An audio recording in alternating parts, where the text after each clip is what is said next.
गुजरात, महाराष्ट्र, ओडिशा के गांवों के सुदूर स्कूल तक 5G के जरिए बच्चे बड़े बड़े विशेषज्ञों के साथ क्लास में नई नई चीजें सीख रहे हैं।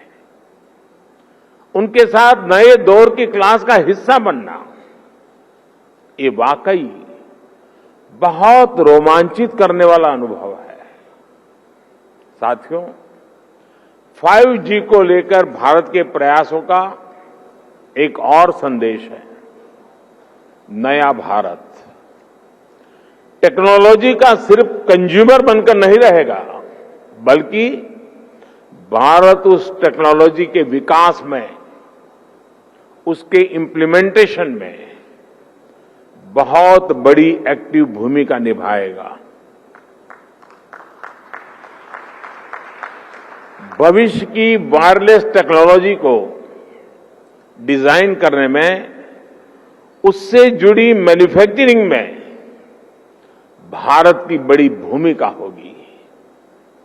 2G, 3G, 4G के समय भारत टेक्नोलॉजी के लिए दूसरे देशों पर निर्भर रहा, लेकिन 5G के साथ भारत ने नया इतिहास रच दिया है। 5G के साथ भारत पहली बार टेलीकॉम टेक्नोलॉजी में ग्लोबल स्टैंडर्ड तय कर रहा है। भारत लीड कर रहा है। आज इंटरनेट का इस्तेमाल करने वाला हर व्यक्ति इस बात को समझ रहा है कि 5G इंटरनेट का पूरा आर्किटेक्चर बदल कर रख देगा।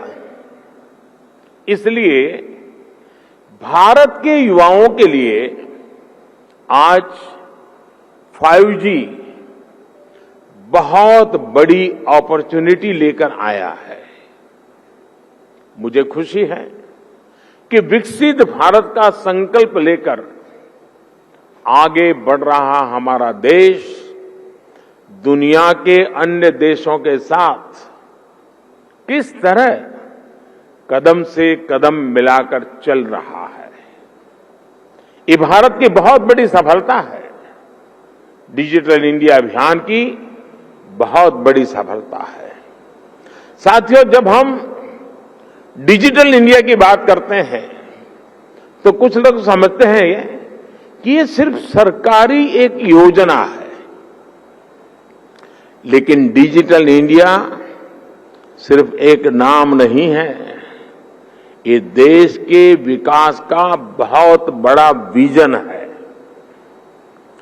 इस विजन का लक्ष्य है उस टेक्नोलॉजी को आम लोगों तक पहुंचाना जो लोगों के लिए काम करे और लोगों के साथ जुड़कर काम करे।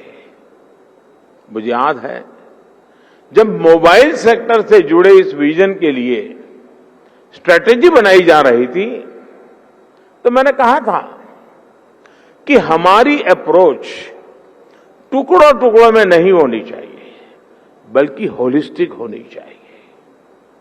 डिजिटल इंडिया की सफलता के लिए जरूरी था कि वो इस सेक्टर के सभी आयामों को एक साथ कवर करे।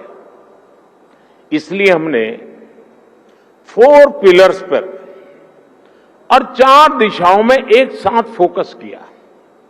पहला, डिवाइस की कीमत। दूसरा, डिजिटल कनेक्टिविटी। तीसरा, डेटा की कीमत। चौथा, और जो सबसे जरूरी है, डिजिटल फर्स्ट की सोच। साथियों, जब हम पहले पिलर की बात करते हैं, डिवाइस की कीमत की बात करते हैं, तो एक बात बहुत स्पष्ट है, डिवाइस की कीमत तभी कम हो सकती है जब हम आत्मनिर्भर हो।